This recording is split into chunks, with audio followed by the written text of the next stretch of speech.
This presentation will cover Chapter 18, Sections 1 and 2, pages 432 to 441, and will cover the Reconstruction Era. Reconstruction is what we call the 12-year period after the Civil War, when the country needed to literally and figuratively be put back together and reconstructed. The South was in ruins. It had been destroyed. Over 280,000 soldiers had died, leaving mostly women and children in the South. So there was a scarcity of men. The economy was destroyed. So the South was in very bad shape. So several questions had to be decided. How to reunite the nation after the Civil War to bring the North and South back together. There were differing opinions on should the South be punished or should they just be forgiven. And then you had all these hundreds of thousands of African Americans, the former slaves, who are now free, and what are we going to do for all of them? So there were three different Reconstruction plans that were being dealt with at this time. The first one was by Abraham Lincoln. He had started making this plan even before the end of the Civil War. His plan was known as the 10% plan, based on the idea that 10% of the voters in the South would have to take an oath of loyalty to the Union, and they also had to accept the ban of slavery, but not necessarily give equal rights to the African Americans, ironically. And Lincoln would give amnesty or a pardon to all the Confederate leaders willing to take this oath of loyalty. So it was a very simple and forgiving plan. Lincoln wanted to make it easy for the South to come back into the Union and kind of try to get things back to normal. But a lot of people thought that his plan was too easy on people. So he was going to have some difficulty kind of selling the plan to the American people.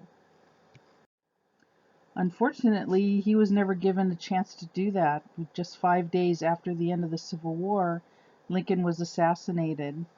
He was in Washington, D.C. at Ford's Theater watching a play called Our American Cousin, and John Wilkes Booth just walked up the stairs into the presidential seating area and shot him in the back of the head. There were no Secret Service, no guards, nothing like that at the time. So he just walked in and shot Lincoln in the back of the head, and he was killed. This is a present day picture. That's Ford's Theater, pretty much looking the way that it did at the time. Over on kind of the left side of the picture is the presidential box. It has drapes around it. You can see the flags around it, and that's where Lincoln was sitting. You can also see the door if you look a little bit more to the right. The door that Booth on the second level entered into, and just walked up behind Lincoln and shot him in the back of the head without anyone even knowing. He then jumped out of the box down onto the stage and then broke his leg when he did that because his foot got caught in the drapery when he landed. And then he staggered out the stage door in the back of the theater and escaped for about a week before he was eventually captured and killed. What they found was Booth had a major conspiracy going on. He had this group of followers who were all pro-slavery people, supporters of the South, very upset with Lincoln and with the North for having won the war. And the plan basically was, first the plan was to kidnap Lincoln, but that didn't work out. So then the plan was to kill Lincoln. Another of the conspirators was to kill the vice president, was to kill Edward Stanton, the Secretary of War, also to kill Ulysses S. Grant. None of those things happened other than Lincoln being shot and killed. So 9 people were charged with conspiracy to kill Lincoln and those others that I mentioned. 4 of them were executed and the other 5 were placed in jail. One of these was also a woman, and she was executed as well. She owned the boarding house where Wilkes and the other conspirators were living, so they accused her of being part of the conspiracy as well.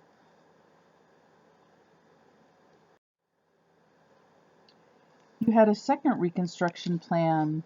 Radical Republicans in Congress again thought Lincoln's plan was much too soft. that the South needed to be more punished than forgiven for the events of the Civil War. So under their plan, called the Wade-Davis Bill, named after two of the senators, 50% of the voters would have to take an oath of loyalty to the Union rather than just 10%. And they would allow only whites who had never picked up arms against the Union could vote. So anyone who had fought in the Confederate Army would not be allowed to vote. And then again, similar to Lincoln's plan, they must ban slavery, um, but again, not necessarily give equal rights to African Americans.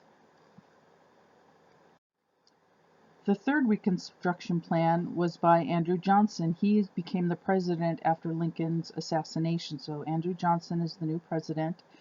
His plan is a little bit like Lincoln's, a little bit different. His approach again was kind of soft compared to the radical Republicans.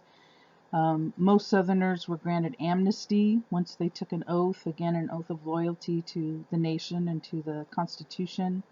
High-ranking Confederate officers and wealthy landowners could ask for a presidential pardon, and basically he was granting those to most of them. And again, similar to all the plans, the Southern states had to agree to abolish slavery and then to ratify the 13th Amendment.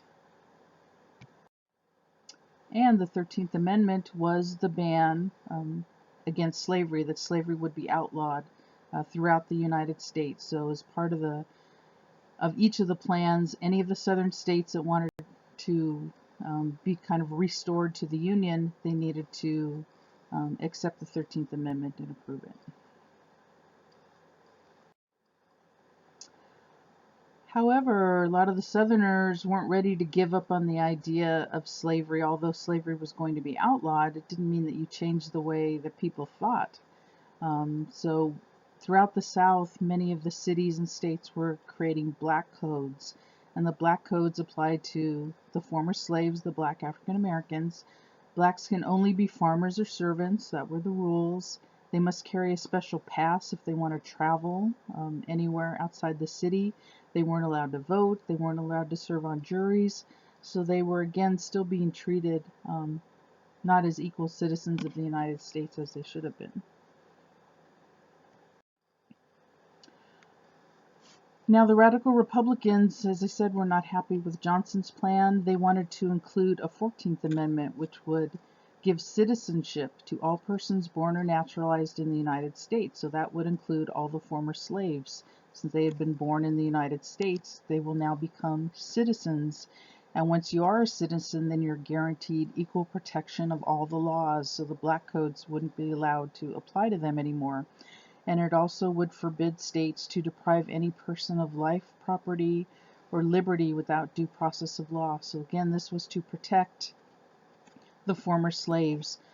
Andrew Johnson was not in favor of this, and he told all the southern states that they should not approve this amendment.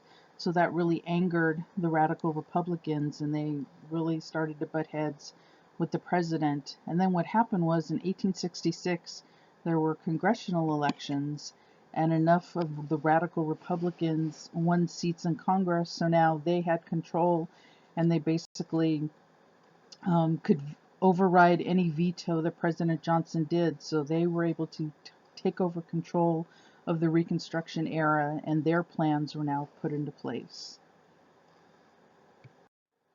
One of their plans was that all the southern states would be divided up into 5 military districts. So they're not states yet, they're just military districts. And then a military general would be in charge of each district. He would be like the governor of the district, and military troops would be sent in also to maintain order. So until these southern states followed the rules of the radical Republicans, the 50% oath of loyalty, accepting the 14th Amendment, they would not be granted, not be allowed to join back into the United States. So the radical Republicans are now running things. Other people at this time, they became known as carpetbaggers, and this was a very derogatory term, they were northerners who came down into the South to take advantage of the systems down there and to kind of a lot of corruption happening in the military governments that were controlling the districts. And they were called carpetbaggers because they used their luggage was a piece of carpet that had been kind of folded in half and the sides sewn up. And that's what they used as their kind of luggage to carry their belongings. So it was kind of a nickname given to them, but it was not a nice nickname. If you were called a carpetbagger, that was a very insulting term.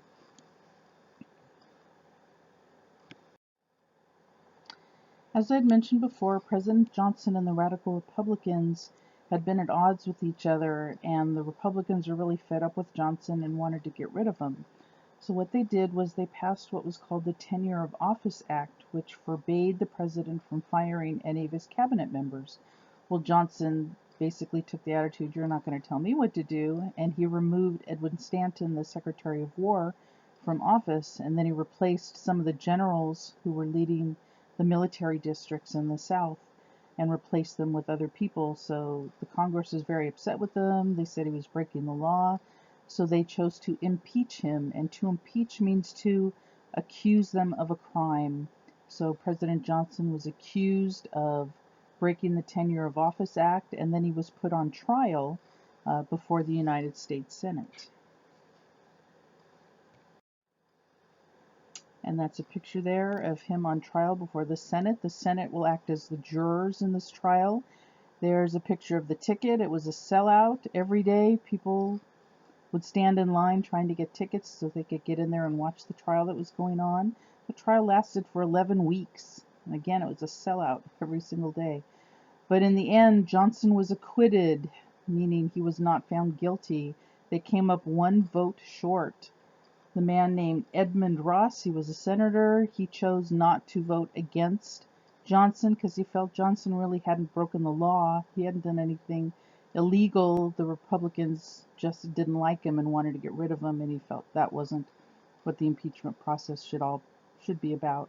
So President Johnson was able to keep his position, but he had very little power, and the radical Republicans were basically running the country for the next couple of years.